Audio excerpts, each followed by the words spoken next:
Hey guys, welcome to Farm Alarm. My name is Tracy. Today we're going to be putting duals on my son Henry's 185 lowboy here.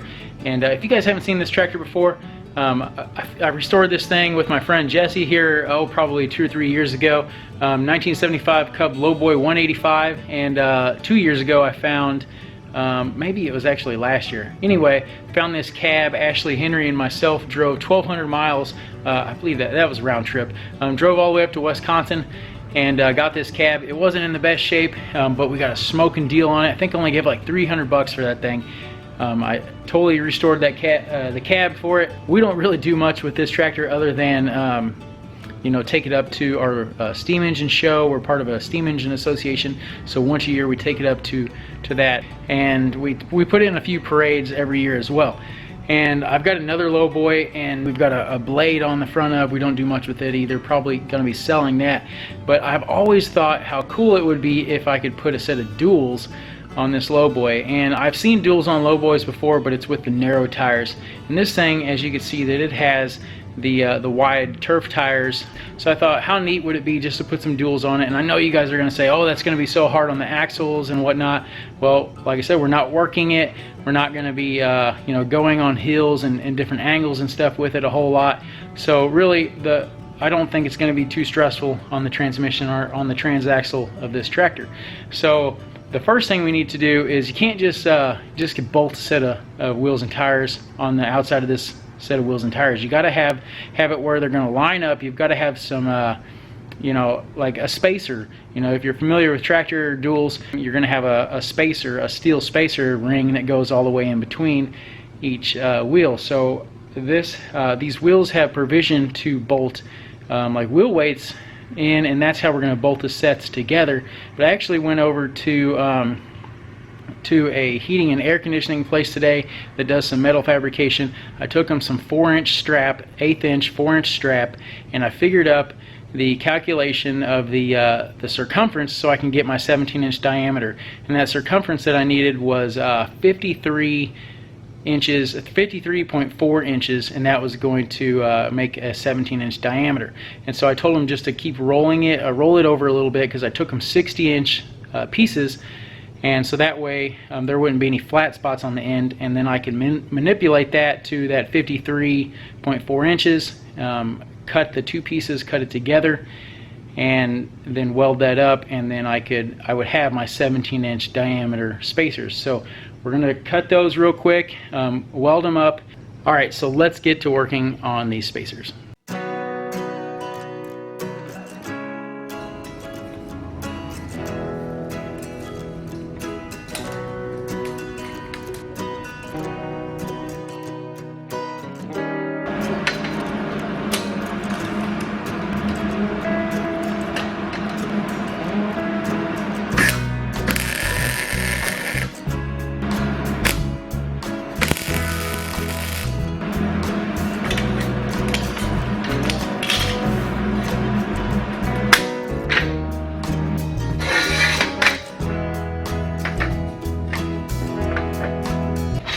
Alright, so what I did was I just basically measured this circumference, got that 53.4 inches, and I drew my line right here, my starting point right here, and then I took that tape measure, I came in and on the inside marked that, and then clamped them together with that 11R clamp, and then I actually measured the diameter in multiple spots just to kind of check, and adjusted it a little bit here and there. I think everything is going to work out good. And this way, by tack welding them together, I'm going to make that one cut, and one cut's going to get them both. And then, you know, even if it was cut at an angle or jagged, both pieces would be cut exactly the same.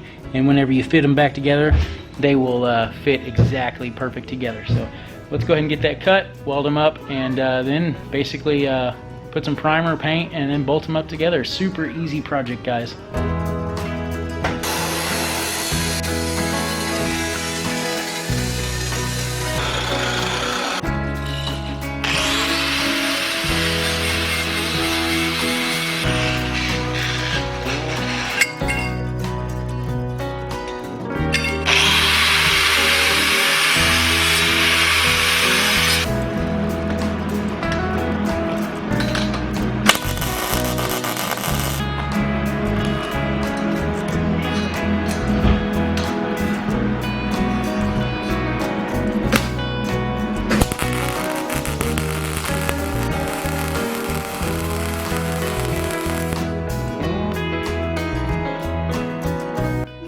gonna be awesome.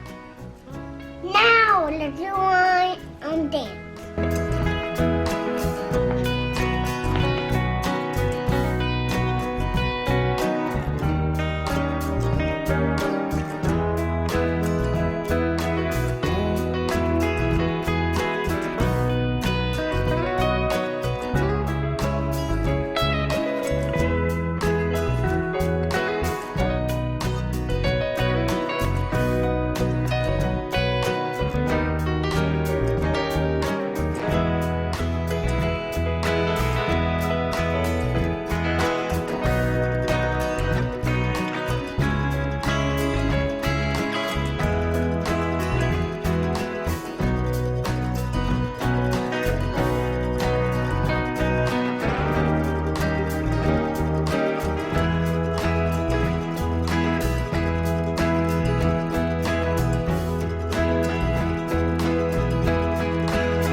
The method that I'm going to use to hold the dual wheels together is I'm going to go through the 4 wheel weight holes. Each wheel has 4 holes, and I'm going to line the 2 wheels up. My plan is I'm going to weld a nut to one end. That way I could slip this through the back wheel, and then just kind of screw this this other one on.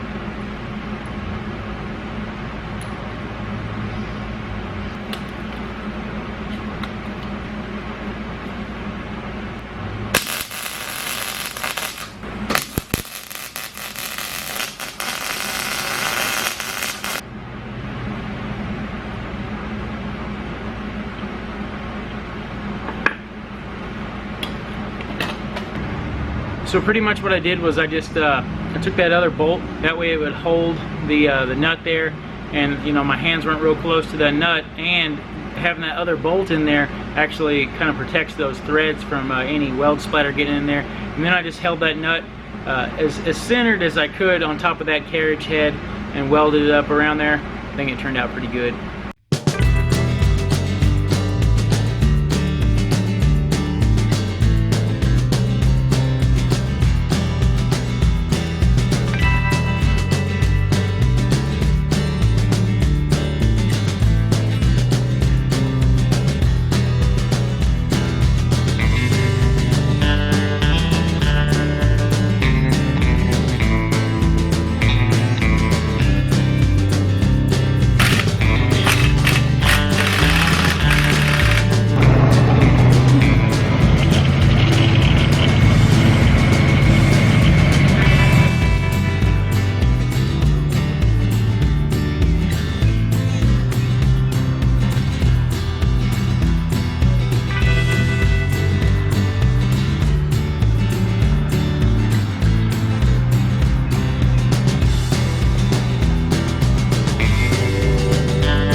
Really hope that you enjoyed the building of the rings to put these duals on this Cub lowboy. I've never really seen duals on a lowboy before, other than if it has the narrow wheels and tires. And I've seen a lot of duals here and there on some Cub cadets, some older Cub cadets, just at different tractor shows and whatnot. So I thought that was pretty cool. And you know, this having duals and having a cab on it really kind of sets it apart from anything else out there. So if you think I'm crazy, if you think the axles are going to break off, man, I really hope not, because we're getting ready to put this thing in a parade tomorrow, and that'd be really bad if it broke down right in the middle of the parade. So let me know in the comments section below what you guys think, and check out these videos down here on your right. And yeah, until then guys, we'll see you on the next video.